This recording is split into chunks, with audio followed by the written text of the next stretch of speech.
So today's Bible reading is from Luke 24. Now on that same day, two of them were going to a village called Emmaus, about 7 miles from Jerusalem, and talking with each other about all these things that had happened. While they were talking and discussing, Jesus himself came near and went with them, but their eyes were kept from recognizing him. And he said to them, "What are you discussing with each other as you walk along?" The disciples stood still, looking sad. Then one of them, whose name was Cleopas, answered him, "Are you the only stranger in Jerusalem who does not know the things that have taken place there in the last few days?" Jesus asked them, "What things?" And they replied, "The things about Jesus of Nazareth, who was a prophet, mighty in word and deed before God and all the people, and how our chief priests and leaders handed him over to be condemned to death and crucified him. We had hoped that he was the one to redeem Israel.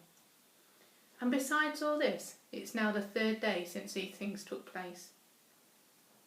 Moreover, some women of our group astounded us. They were at the tomb early this morning, and when they did not find his body there, they came back and told us that they had seen a vision of angels who had said that he was alive. Some of those who were with us went to the tomb and found it just as the women had said, but they didn't see him either. Then he said to them, "Oh, how foolish you are, and how slow of heart to believe that all the prophets have declared. Was it not necessary that the Messiah should suffer all these things and enter into glory?" Then beginning with Moses and all the prophets, Jesus interpreted to them all the things about himself in the scriptures. As they came near to the village to which they were going, Jesus walked ahead as if he were going on.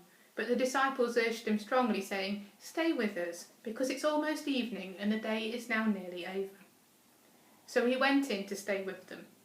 When he was at the table with them, he took bread, blessed it and broke it and gave it to them. Then their eyes were opened and they recognized him, and he vanished from their sight. They said to each other, "Were not our hearts burning within us whilst he was talking to us on the road, while he was opening the scriptures for us?" That same hour they got up and returned to Jerusalem, and they found the 11 and the companions gathered together. There they were saying, "The Lord has risen indeed, and has appeared to Simon." Then they told what had happened on the road, and how he had been made known to them in the breaking of bread.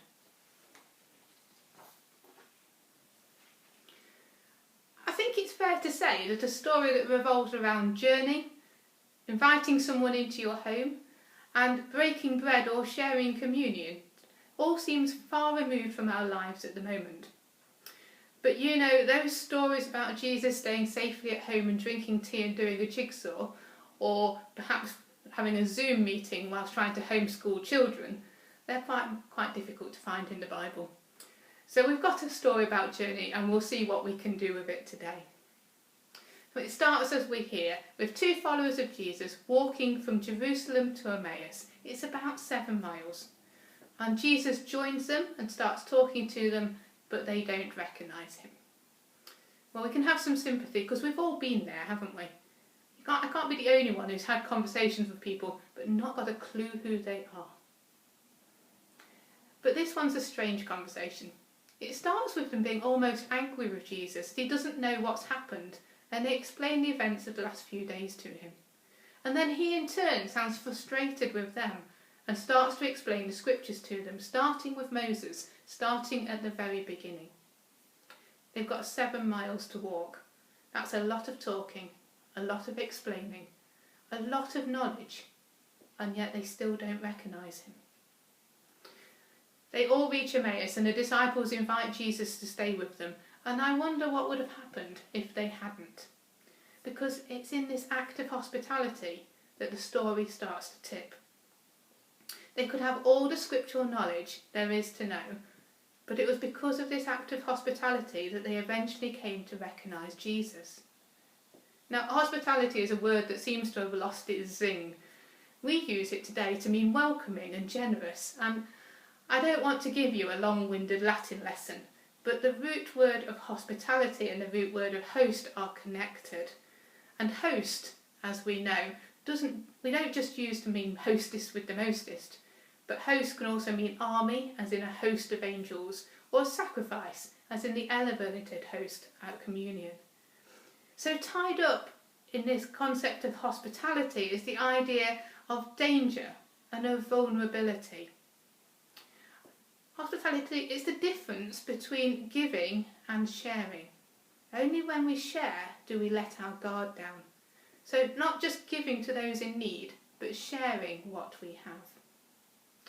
Now, as a nation, we would love to give rather than to share.